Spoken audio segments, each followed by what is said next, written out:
Nasubukan mo na bang gumawa ng chicken oil? Kung hindi pa, para sa'yo ang video ito.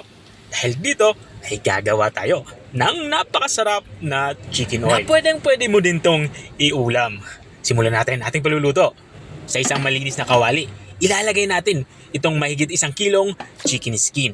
Nabili ko ito sa supermarket ng napakamura lang. Ang gagawin natin dito ay lalagyan muna natin to ng mga pampalasa.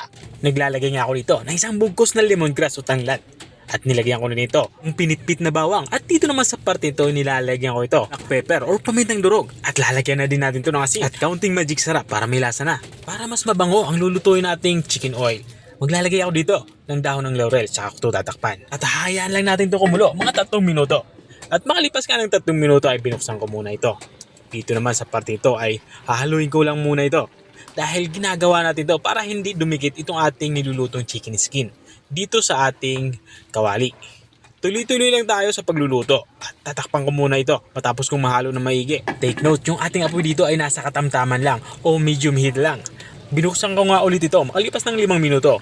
Kung nakikita nyo, lumalabas na yung mantika na nanggagaling dito sa ating chicken skin. Pero hindi pa tayo tapos dyan. Gusto natin ma-achieve dito ay mag-evaporate yung tubig na nanggagaling dito sa ating chicken skin at mantika na lang yung matira.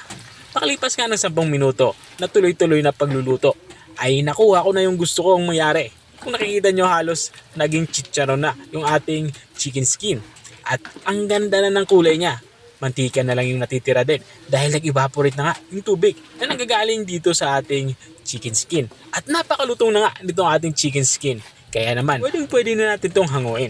Kumuha na nga ako dito ng mapaglilipatang lagayan. At hahanguin ko na ito. Strainer nga yung aking kinuha para siguradong makatulo ang sobrang mantika na manggagaling dito sa ating chicken skin. Kung nanonood ka pa rin hanggang dito sa parte ng aking video, ibig sabihin na interesado ka sa aking niluluto, baka pwede mo naman i-comment kung taga saan ka para alam ko kung hanggang saan umabot ang aking video. Balikan nga natin yung ating ginagawang chicken oil. Matapos nating mailipat lahat ng chicharon or chicken skin na ating nakuha, ay tatabi muna natin to. Ito naman ay masarap pang pulutan or pwede din pang ulam.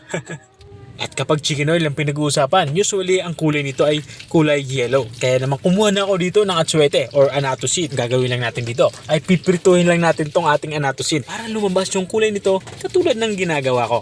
At makalipas ng ilang minutong pagpiprito dito sa ating annatto seed ay nakuha ko na yung aking gustong mangyari. Kaya naman ay papalamagin na natin itong ating nagawang chicken oil. At nang lumamig na nga ito, transfer lang natin ito dito sa ating linis na lagayan. Gumamit na nga ako dito ng imbudo para siguradong hindi matapon itong ating nililipat na chicken oil. Matapos nga natin ito mailipat sa lagayan, kumuha na tayo dito ng kanin. At ang matikman na tong ating pinagmamalaking chicken oil. At syempre, unang subo ko ay para sa inyo na nakarating hanggang dito sa dulo ng aking video. O siya, magpapaalam na ako. Kita-kita ulit sa mga susunod kong mga videos. Bye-bye!